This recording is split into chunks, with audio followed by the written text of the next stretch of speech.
Hey, dude. Do you remember the first time we met? Hell yeah, man. It was, we were at, well, that was weird. I couldn't remember it at all. In fact, I couldn't actually remember anything about Ryan. The only things about him that I could bring to mind were that his name was Ryan and we'd been best friends since kids. I couldn't remember the basic outline of our story, not a single detail. No, I don't. Damn, dude. Neither do I. That's fucking weird as hell, man. He was right. That was weird. That was very, very weird. What the fuck, Ryan? Why can't I remember anything about you? I sank down into the couch, burrowing deep until only the top of my head was left, barely poking out between the cushions. Ryan was laughing pretty hard, which was annoying, but what really bothered me was that I couldn't bring up a single memory from my past. It felt like I had simply been conjured into existence 2 minutes ago, and I only given the cliff notes on my life history. Maybe my strange memory loss was because I was tripping on shrooms? I've done shrooms with Ryan numerous times before, so it was a possibility. I felt a flicker of hope at the remembrance of past events until I realized that I didn't actually remember ever doing shrooms with him. I know that we'd done shrooms several times before, but I didn't actually have memories of doing them with him. It was like reading plot synopsis on Wikipedia about a movie you never actually watched. Ryan was laughing so hard that he was gasping for air.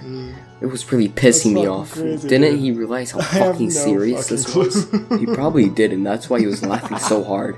He was laughing at me. My mental state was in ruins, and he found that hilarious. Alien brain parasite from hell squirming through my gray matter, feasting on my memories, and he thought it was funny.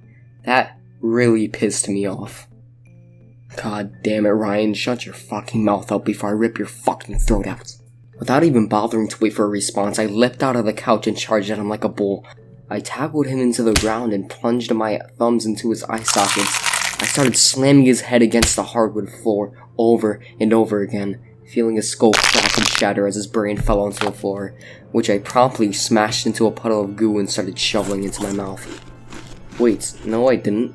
I'm sure, but why? I thought I brutally murdered Ryan and ate his brain, but I didn't. In fact, I hadn't even gotten up from the couch. That was weird. Ryan wasn't laughing anymore either. He was staring at me with a look of concern. Are you okay, dude? Yeah, of course. Okay, you had me worried. That was some pretty hardcore brain surgery I had this morning. And the doctor said it could take 10, 50 years for you to feel normal again? Did I undergo brain surgery? I don't remember having brain surgery, and I feel like brain surgery is something that would be really hard to forget. I decided to play it safe by pretending that Ryan was telling the truth. There's no point in poking the bear. Yes, the brain surgery, of course. What was the brain surgery again? I don't know, dude. I'm not a neurologist. I think they removed your cerebral cortex or something to help you quit smoking. I smoke? Not anymore. It was a very convenient story. It perfectly explained both the memory loss issues and why I wasn't smoking a cigarette at that exact moment. It wrapped everything up with a neat little package with a pretty little bow on top. Ah yes, it was a very convenient explanation. Very, very convenient. It was far too convenient. That's why I knew it was a lie. But of course, what a splendid explanation, Ryan. What you just said is definitely true and I totally believe you for sure. Yep. No doubt about it. I said, trying to play it off smooth in order to convince him that I believed his obvious lie. I was pretty sure he bought it. Hey, dude. Do you remember the first time we met? Hell yeah, man. It was we were at Vietnam? We met in Nam. Well, that was a weird question. Ryan had been my squad mate in the trenches of Vietnam, and ever since he saved my life from the German sniper, we've been best friends. I remember that day like it was happening right now. It's something I'll never forget for as long as I live. I was honestly outraged by his insinuation that I could ever forget that moment. I'm only alive because he risked his life to save mine. Dude, I totally forgot we were in Nam. That was fucking weird as hell. He was right. That was weird. That was very, very weird. What the fuck, Ryan? How did we serve in Vietnam when we were born in the 90s? I have no fucking clue, dude. Ryan was laughing so hard that he was gasping for air. It was really pissing me off. I saved his worthless life in that trench and he just fucking forgot? Maybe I should have just let him die. Something about this whole situation was off. There was something wrong that I couldn't put my finger on. Things weren't adding up right. Hey man, did we take shrooms? What kind of stupid ass question is that? Yeah, it was a pretty dumb question. I've done shrooms several times and it's never been like this. This is something else altogether. I lit a cigarette and pondered the situation. The most obvious explanation was that I was dreaming. That would make the most sense. But it didn't feel like a dream.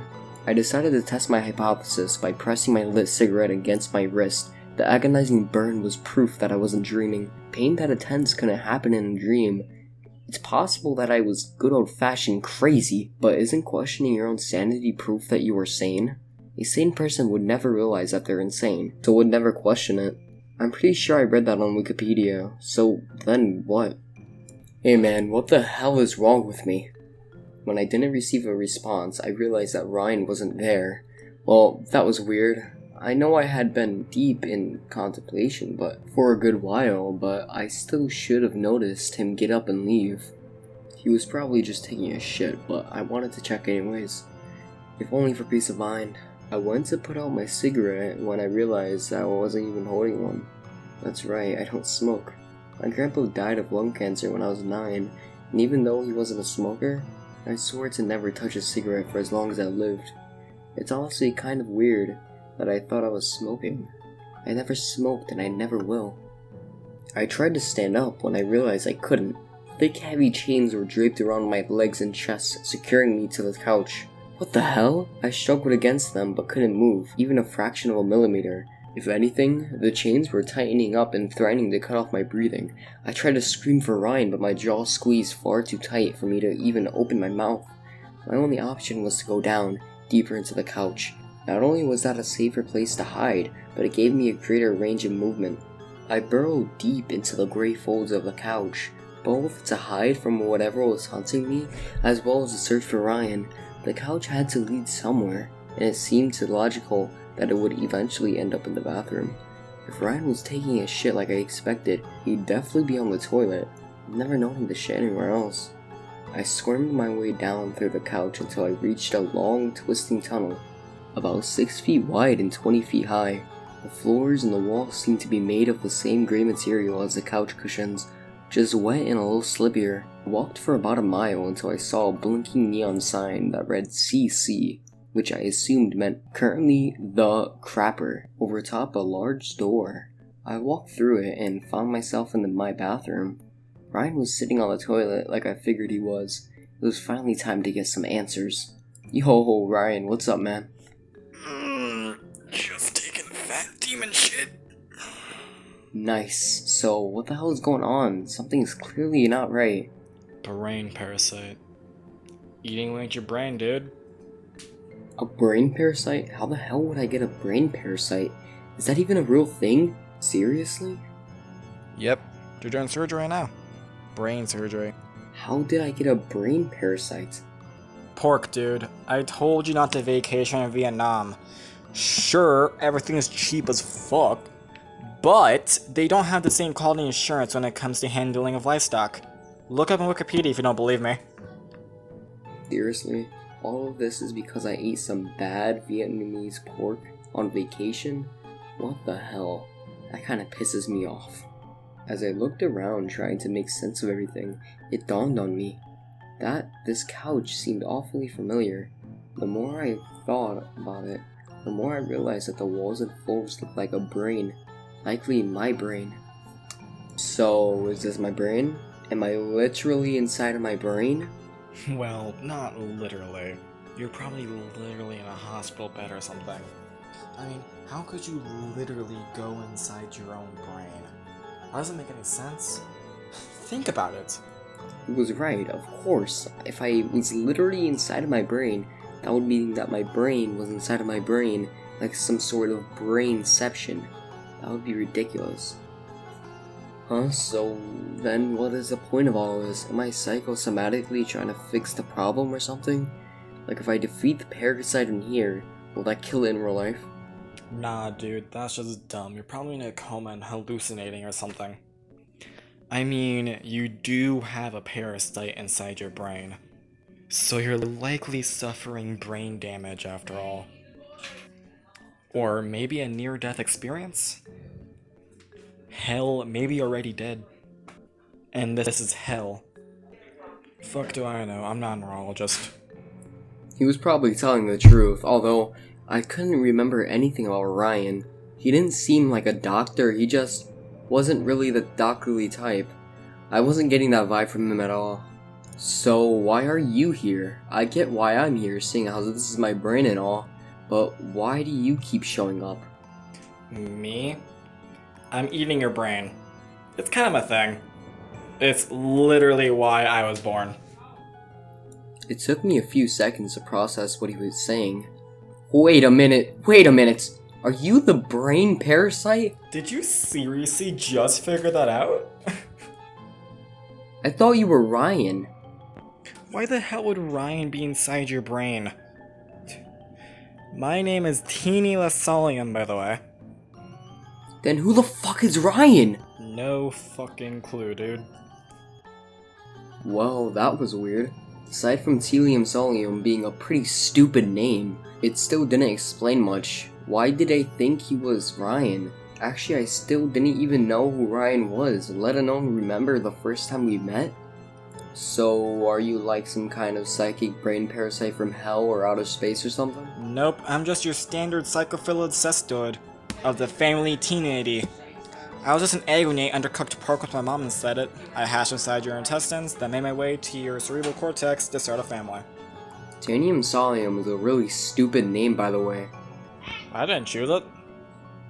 This was all pretty hard for me to process.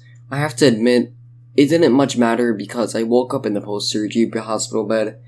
The doctors managed to explain the situation a lot better than Tina did.